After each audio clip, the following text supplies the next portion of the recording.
बरेच जण सांगतात की वकिलांनी कोर्टात बोलावं, बाकीच्या ठिकाणी बोलू नये. पण माझं असं स्पष्ट मत आहे की कायदा जर लोकांसाठी असेल तो लोकांमध्ये सुद्धा बोलला गेला पाहिजे.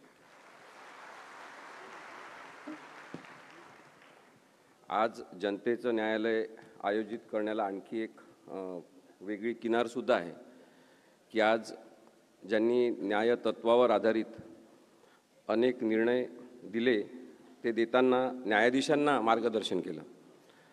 ज्यांचं मार्गदर्शन न्यायाधीश घ्यायचे सर्वोच्च न्यायालयातले आणि उच्च न्यायालयातले सुद्धा, त्या नानी पालखीवालांचा आज जयंती दिवस आहे. आज या कार्यक्रमामध्ये या जनता न्यायालयात वेगळ्या बाजू नाही आहेत, केवळ सत्याची बाजू आहे. ही सत्याची बाजू मांडत असताना आपल्या सगळ्यांच्या मनात स्पष्टता असली पाहिजे की आपण अपात्रतेच्या सुनावणीबद्दलचा कायदा, त्यामध्ये झालेला न्याय आणि अन्याय आणि या निर्णयाच्या कायदेशीर बाबींचं विश्लेषण करण्यासाठी इथं जमलेलो आहोत. भारतातल्या प्रत्येक नागरिकाला उच्च न्यायालयात, सर्वोच्च न्यायालयात दिलेल्या निर्णयाचं विश्लेषण करण्याचा पूर्ण हक्क आहे. त्याच्यामधून कोणत्याही न्यायालयाचा अवमान होत नाही. त्यामुळे शिवसेनेने हा कार्यक्रम आयोजित केला, त्याच्याबद्दल त्यांचे मी जास्त आभार मानतो की या निमित्ताने नागरिकांनी आता न्यायालयाच्या अनेक निर्णयांचं विश्लेषण जाहीरपणे, अत्यंत साध्या सोप्या भाषेत स्पष्टपणे आणि कोणतीही चुकीची असभ्यतेची भाषा न वापरता करणं सुरू करावं. कारण की न्यायालय एक व्यवस्था म्हणून आणि यंत्रणा म्हणून सुद्धा दबावाखाली घेण्यात आलेली आहे, हे वास्तव आपल्याला विसरून चालणार. पक्षांतर कसं करायचं याबद्दलची एक बेकायदेशीर बाराखडी प्रस्थापित करणारा निर्णय म्हणून राहुल नार्वेकर यांनी दिलेल्या निर्णयाकडे आपल्याला बघायला पाहिजे. राहुल नार्वेकर यांच्याबद्दल व्यक्ती म्हणून आपल्याला काही बोलायचं नाही. कोणत्या न्यायालयातले न्यायाधीश असतील त्यांच्याबद्दल आपल्याला व्यक्ती म्हणून बोलायचं नाही. पण ही जी कायदेविरोधी प्रवृत्ती तयार होत आहे त्याच्याबद्दल या जनतेच्या न्यायालयात बोललं गेलं पाहिजे. 10 जानेवारी 2024चा निर्णय हा लक्षात घेणं, याचं विश्लेषण करणं आणि आणखी आपल्याला सायंटिफिक भाषेत बोलायचं असेल तर चिरफाड या निर्णयाची करणं हे खूप जास्त आवश्यक आहे. कारण की याच्यातून आपल्याला लोकशाही कशी मारली जाते हे सुद्धा दिसू शकणार आहे. बरेचदा अशा प्रकरणांमध्ये, म्हणजे 10वं परिशिष्ट किंवा भारतीय संविधानासंदर्भातले जेव्हा प्रकरण असतात तेव्हा लोक माझ्यासारख्या वकिलांना अनेकदा म्हणतात की तुम्ही वकील आहे, तुम्ही राजकारणाबद्दल बोलू नका, तुम्हाला बोलायचं असेल ते कोर्टात बोला. आणि म्हणून त्याचं उत्तर आधी आपल्या सगळ्यांना दिलं पाहिजे की भारतीय संविधान हे एक राजकीय डॉक्युमेंट आहे, पॉलिटिकल डॉक्युमेंट आहे, पॉलिटिकल पॉलिसी डॉक्युमेंट आहे की भारत एक राज्यव्यवस्था म्हणून कशा पद्धतीने चालेल याबद्दलचं विस्तृत विवेचन करणारं पॉलिटिकल डॉक्युमेंट आहे. भारत हा देश आपण जेव्हा पाहतो नकाशा तेव्हा त्याच्यावर लिहिलं असते पॉलिटिकल मॅप ऑफ इंडिया. तो सुद्धा पॉलिटिकल देश, हा सुद्धा पॉलिटिकल अस्तित्व असलेला आहे. आणि त्यानंतर आपण आहोत सगळेजण नागरिक आणि मतदार, जे आपण नागरिक असल्यामुळे आणि नागरिक असणं सुद्धा एक राजकीय संकल्पना आहे. त्यामुळे माझं असं स्पष्ट मत आहे की प्रत्येकाने, प्रत्येक व्यवसायातल्या प्रत्येक सुशिक्षित व्यक्तींनी राजकारणाबद्दल बोललं पाहिजे. हा विषय तर संपूर्ण राजकारणाचा आहे की 10वं परिशिष्टच राजकारणाबद्दल आहे की पात्र कोण आणि अपात्र कोण, आणि त्यामुळे चूक कोण आणि बरोबर कोण हे ठरवत असताना एक बाजू घेणं आवश्यक आहे आणि ती सत्याची बाजू असली पाहिजे. माझी जेव्हा उद्धव साहेबांची भेट झाली पहिल्यांदा, ते म्हणाले की तुम्ही TV चॅनलवर आमची बाजू चांगली मांडता. तेव्हा मी त्यांना सांगितलं की मी तुमची बाजू मांडत नाही आहे, तुम्ही संविधानाच्या बाजूने आहात.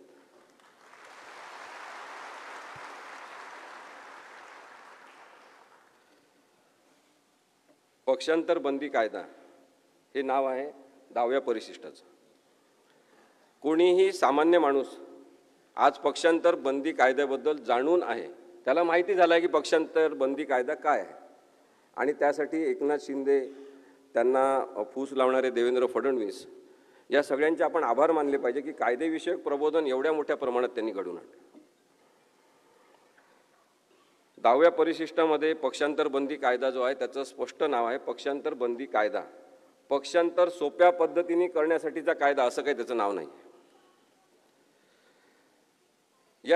यामध्ये संविधानिक नैतिकता आणण्याचा जो प्रयत्न राजीव गांधींनी 1985 साली केला की लोक कोणत्याही पक्षातून उठून कधी पण कोणत्या पक्षात जात होते, त्यामुळे अस्थैर्य निर्माण होत होतं आणि राजकीय अस्थैर्य निर्माण होऊ नये आणि राजकीय पक्ष चालवणाऱ्या लोकांना सतत वॉचमनची भूमिका करावी लागू नये, विश्वासार्हता असली पाहिजे, प्रामाणिकता असली पाहिजे, आपल्या पक्षाची एकनिष्ठा असली पाहिजे, ज्याच्यामुळे तो एक कमी महत्त्वाचा असलेला विषय बाजूला राहील आणि महत्त्वाचा विषय म्हणजे राज्य प्रशासन ते चांगल्या प्रकारे चालवता येईल.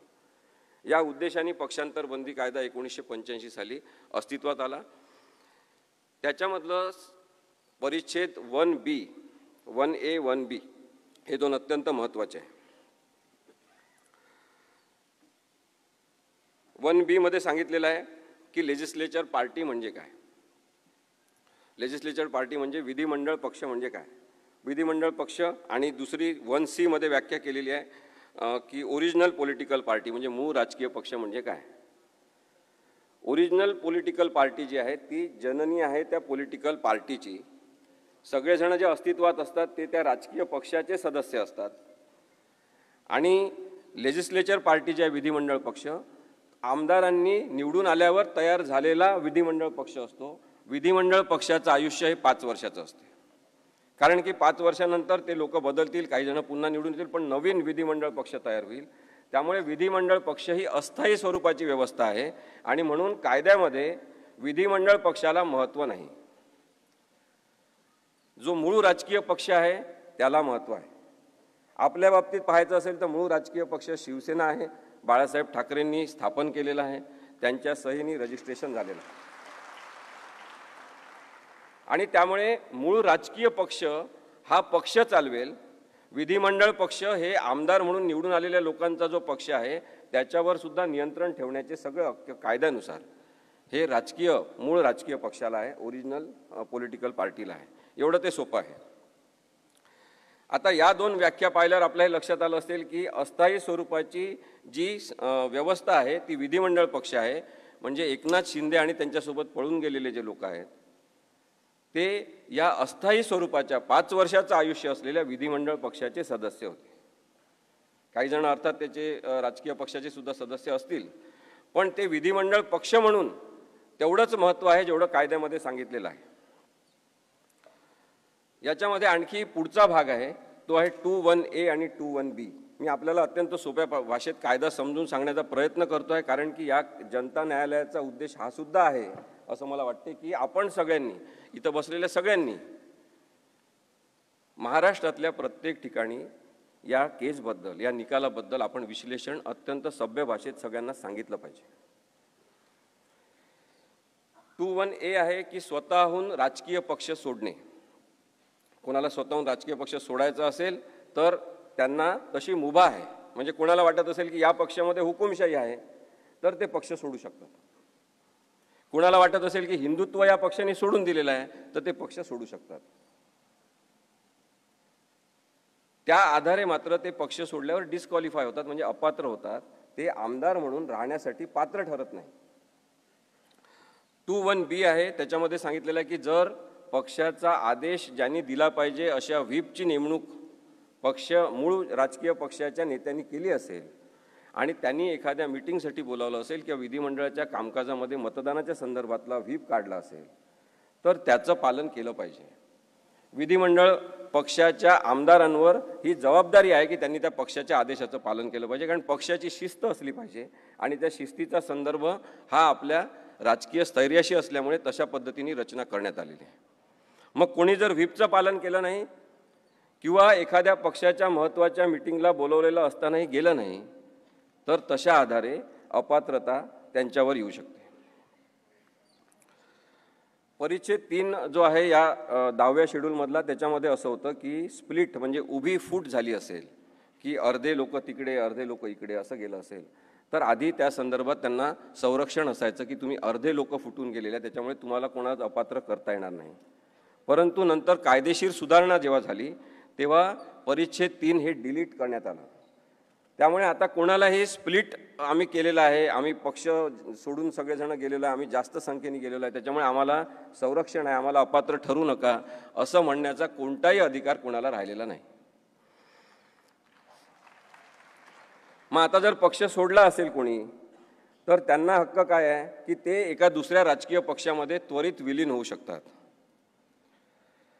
ते एखादा आपला गट स्थापन करून त्या गटाला गट म्हणून मान्यता, राजकीय गट म्हणून मान्यता मिळवून नंतर एखादा राजकीय पक्ष काढू शकतात. पण आपल्याला हे माहिती आहे की एकनाथ शिंदे आणि त्यांच्यासोबत मी पळून गेलेल्या असंच म्हणतो नेहमी, पळून गेलेल्या आमदारांनी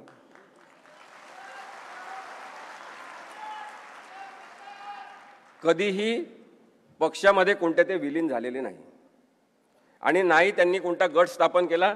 ते सतत हेच सांगत राहिले, आता पण हेच सांगतात की आम्ही शिवसेनेतच आहोत, आमची शिवसेना आहे. आणि त्यामुळे ते अपात्र ठरतात. ही राहुल नार्वेकर यांनी निर्णय देण्याच्या पूर्वीची सगळी परिस्थिती. त्यांनी मर्जर केलं नाही आपल्याला माहिती आहे. दुसरी गोष्ट, 2/3 लोक जर बाहेर गेले तर त्यांना संरक्षण मिळू शकते, त्यांनी गट स्थापन केला तर किंवा विलिनीकरण केलं तर. परंतु एकनाथ शिंदेसह गेलेले सगळेजण हे 2/3 संख्येने गेले का हा प्रश्न महत्त्वाचा आपण विचारला पाहिजे. आणि त्या प्रश्नाचं उत्तर असं आहे की 2/3 संख्येने ते गेले नाही. ते पहिले 16 जण गेले. त्यांनी तिथे अनेकांना आमंत्रित केलं, आमिष दाखवले, दबाव टाकला, त्यांचे फाईल तयार होते, त्यांना भीती दाखवली. आणि काही जण सुरतला जाऊन त्यांना मिळाले, काही जण गुवाहाटीला जाऊन मिळाले आणि तसं करून ते मुंबईला आले. आणि मुंबईमध्ये पण काही जण खूप जास्त वल्गना करणारे जे शिवसेनेसोबत होते ते सुद्धा जाऊन त्यांना मिळाले. अशा प्रकारे ते 38 ते 40 जण झाले. हे सगळेजण 2/3 मेजॉरिटीनी बाहेर पडले नाही, त्यामुळे त्यांना कोणतंही कायद्याचं संरक्षण नाही, ते अपात्र आहेत.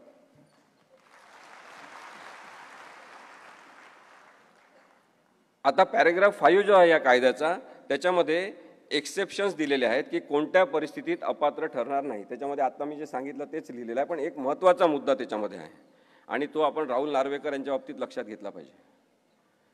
जेव्हा एखाद्याची विधानसभा अध्यक्ष म्हणून नेमणूक होते तेव्हा त्यांनी तटस्थ वागलं पाहिजे, पक्षनिरपेक्ष वागलं पाहिजे आणि प्रामाणिकपणे राहिलं पाहिजे, अशी अट कायद्याला अपेक्षित आहे. असं कायद्याला अपेक्षित आहे की हा माणूस आता निरपेक्ष वागेल, पक्षाशी याचा संबंध नाही. आणि म्हणून याच्यामध्ये एक तरतूद आहे की विधानसभा अध्यक्षपद आपल्याला मिळाल्यानंतर साधारणतः नैतिक प्रामाणिकता याची जाणीव ठेवून त्याचा राजीनामा द्यायचा. आणि राजीनामा दिला तरी तो अपात्र ठरत नाही, त्याला संरक्षण आहे कायद्यानुसार. आणि ज्यावेळेस तो माणूस विधानसभा अध्यक्ष राहणार नाही तेव्हा परत तो त्या पक्षामध्ये जाऊ शकतो, तो पात्रच राहील, त्याला अपात्र ठरवण्यात येणार नाही. राहुल नार्वेकर यांनी राजीनामा दिला नव्हता, आपल्याला माहिती आहे.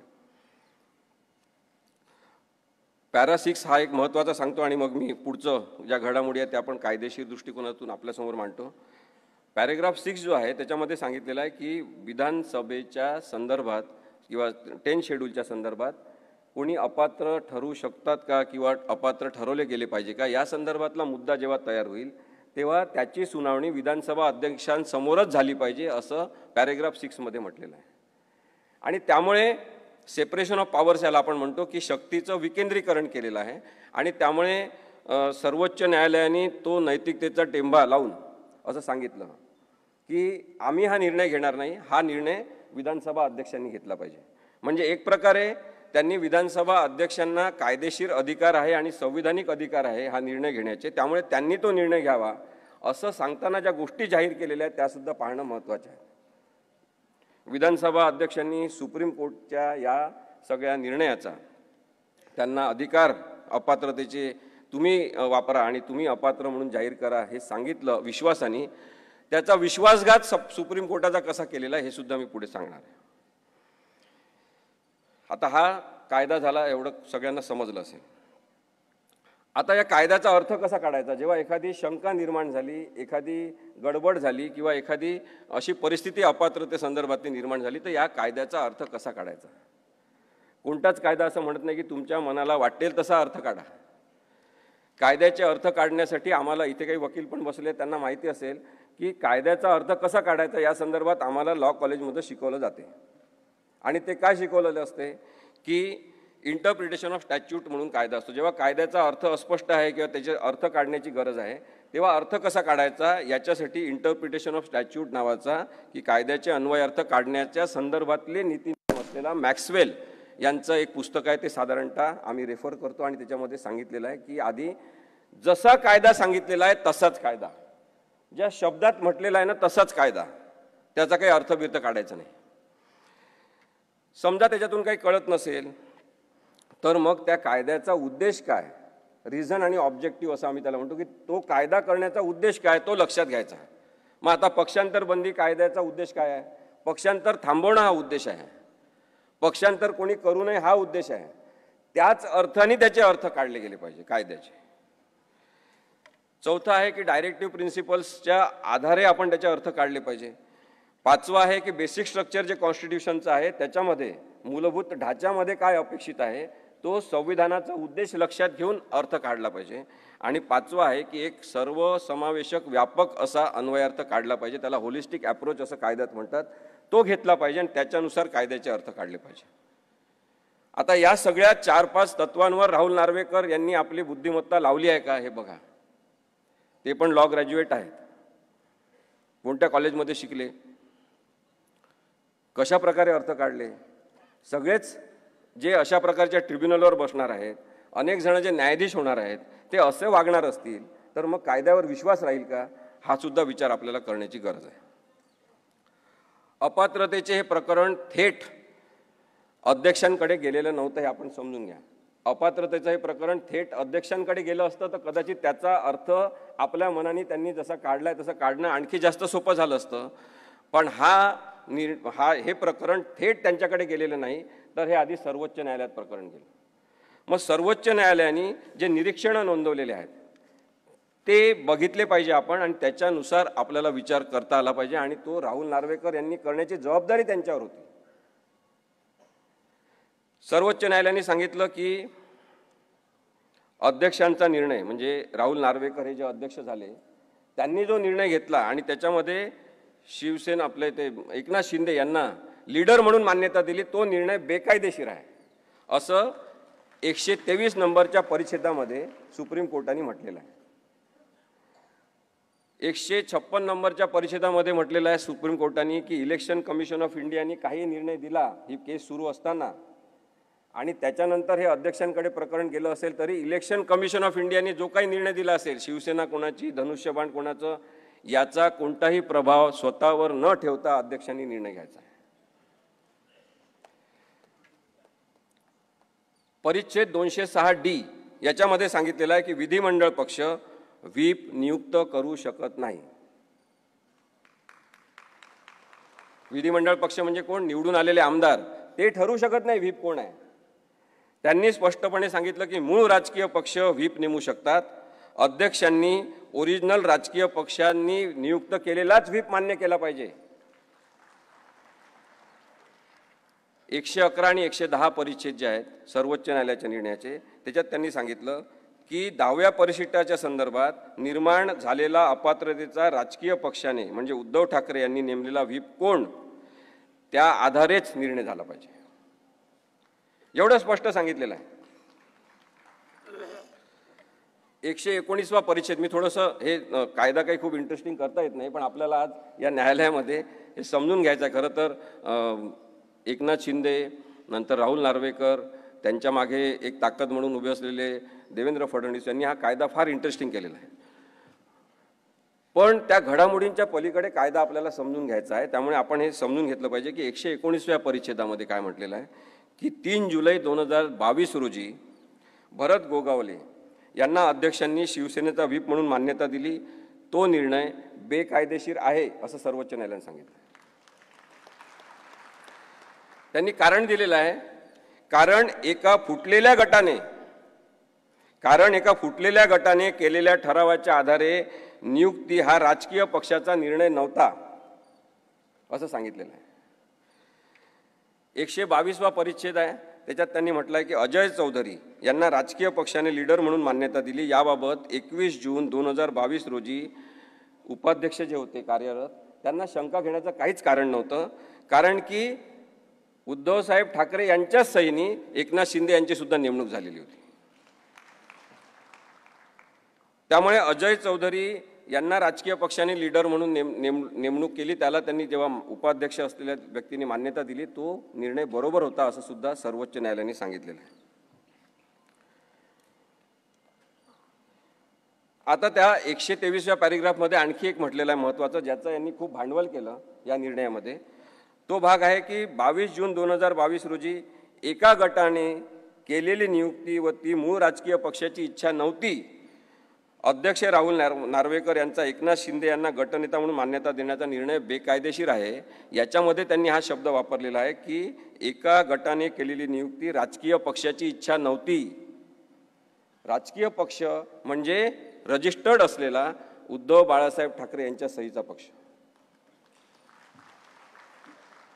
त्यांची ती पॉलिटिकल विल नव्हती, त्यांचं ते काही इच्छा नव्हती आणि तशा वेळेस त्या व्यक्तीला आपण मान्यता देऊ शकत नाही असं कारण सुद्धा, त्याला रिझनिंग असं म्हणतात, असं कारण सुद्धा सर्वोच्च न्यायालयाने दिलेलं आहे.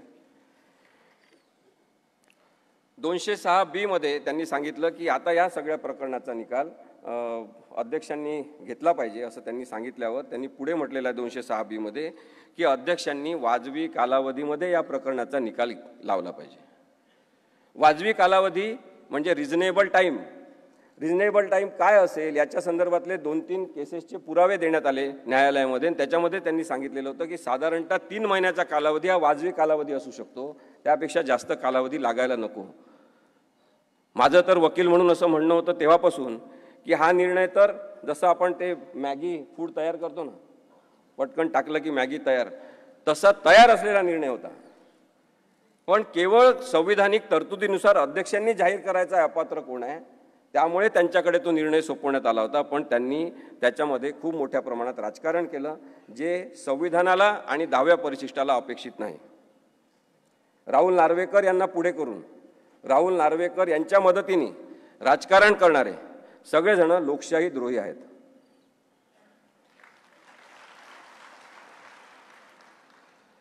अध्यक्षांनी मूळ राजकीय पक्षाने नियुक्त केलेला व्हीप मान्य करावा व पार्टीची घटना काय या संदर्भात निर्णय घ्यावा असं त्यांना सूचित करण्यात आलं होतं. चौकशी करावी असं म्हटलं तर इन्क्वायरी करावी आणि त्या इन्क्वायरीचा अर्थ त्यांनी असा घेतला की साक्षी पुरावे घेतले पाहिजे आणि मग त्यांनी एका जनरल मॅजिस्ट्रेट कोर्टात चालतात तसे पुरावे, साक्षीदार बोलवले, पुरावे घेतले, जेव्हा की या कायद्याची समरी प्रोसिडिंग चालली पाहिजे अशीच कायद्याची अपेक्षा आहे.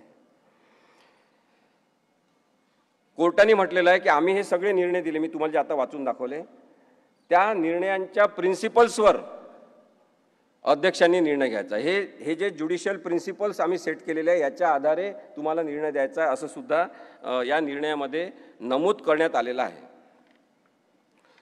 या निर्णयामध्ये एक आणखी घटक आहे जो अत्यंत महत्त्वाचा किंवा तसं पाहिलं तर फालतू माणूस पण महत्त्वाचा म्हणजे महत्त्वाच्या पदावर बसलेला, ते म्हणजे आपले राज्यपाल.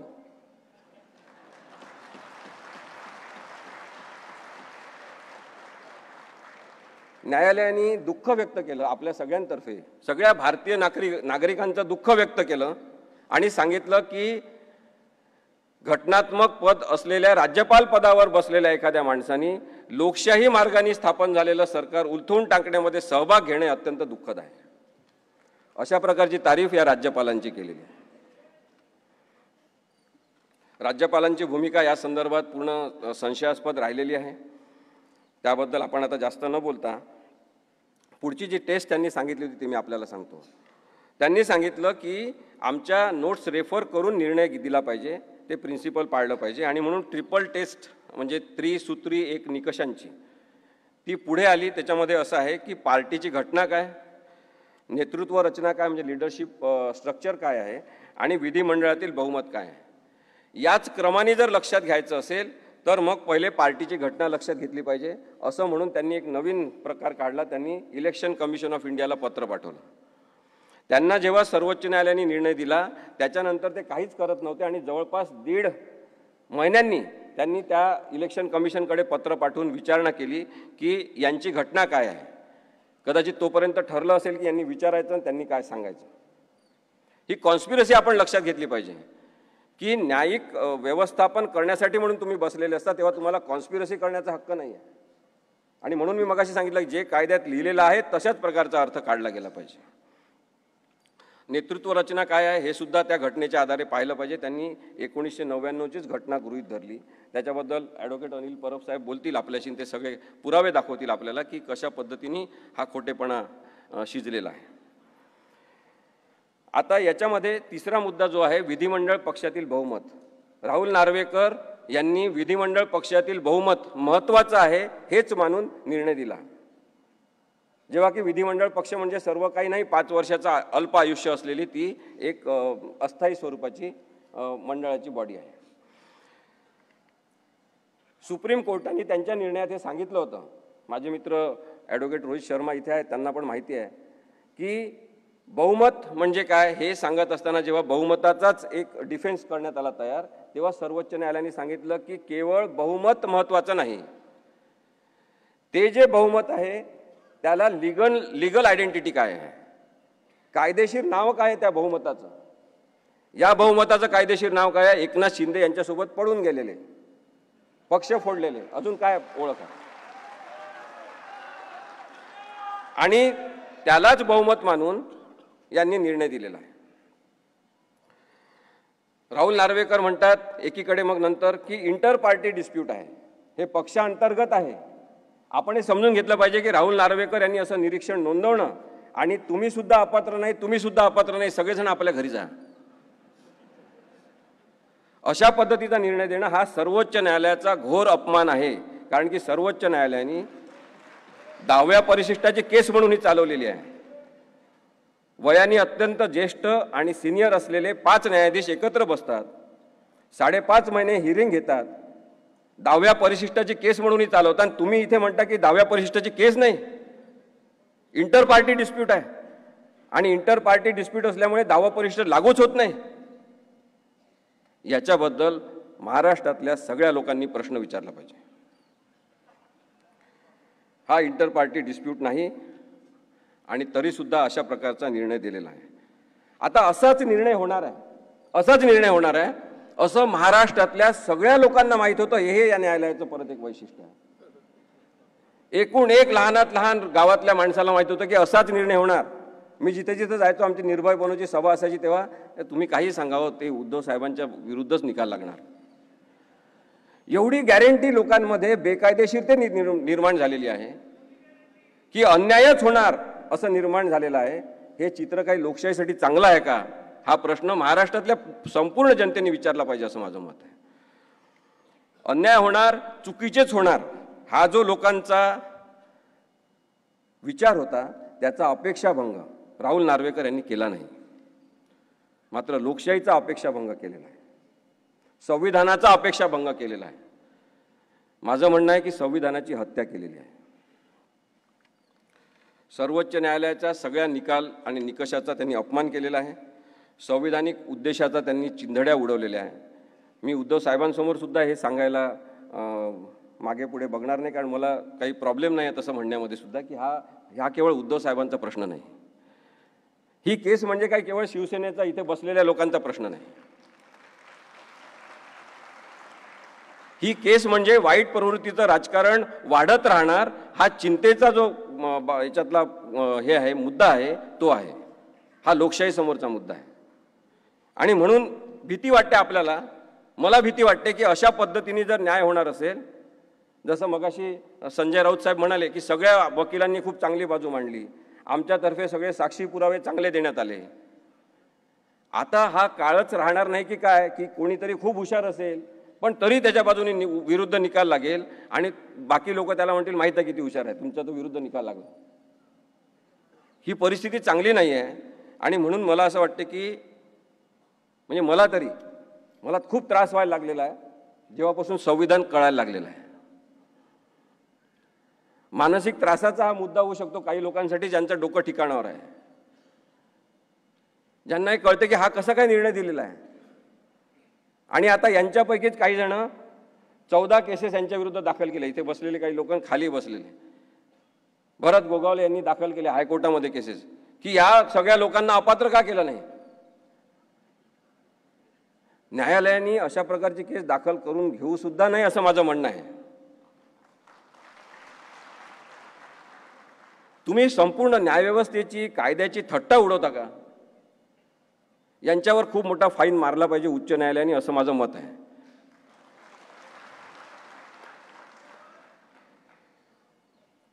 एक शेवटचं सांगतो आणि थांबतो. 2 मित्र होते आणि ते दोघं जण भेटले पारावर. तर तो मित्र म्हणाला की माझ्या बकरीने अंड दिलं आहे. तो म्हणाला, अरे बकरी कुठे अंड देत असते का. नाही, माझ्या बकरीने दिलाय अंड. तर तो खूप भांडायला लागला. तेव्हा तो म्हणाला, चल मी दाखव तुला. चल म्हणे, दाखव बकरीने कसं अंड दिलं. घरी गेले ते त्याच्या. तर त्यांनी त्याच्या कोंबडीचंच नाव बकरी ठेवलं.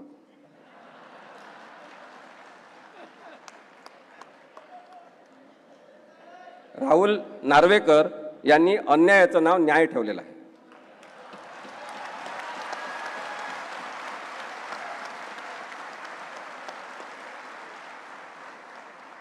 दुसरीकडे खूप मोठा भ्रष्टाचार न्यायव्यवस्थेत वाढत आहे. याच्याबद्दलची चिंता मी नक्की व्यक्त करीन. मी जस्टिस चंद्रशेखर धर्माधिकारी जिवंत असताना त्यांच्यासोबत काम करत होतो. ते नेहमी सांगायचे की आता कायद्याचं राज्य काही राहिलं नाही, काय द्यायचं राज्य राहिलेलं आहे. आणि असं जर चित्र असेल तर हे लोकशाहीसाठी काही चांगलं नाही. त्यामुळे आपण शिवसेनेच्या सगळ्या इथे जमलेल्या पदाधिकाऱ्यांना आणि हे ऐकत असलेल्या सगळ्या महाराष्ट्रातल्या लोकांना मला सांगायचं आहे की लोकशाहीवर प्रेम करणं आपण या केसच्या निमित्ताने शिकलं पाहिजे. धन्यवाद.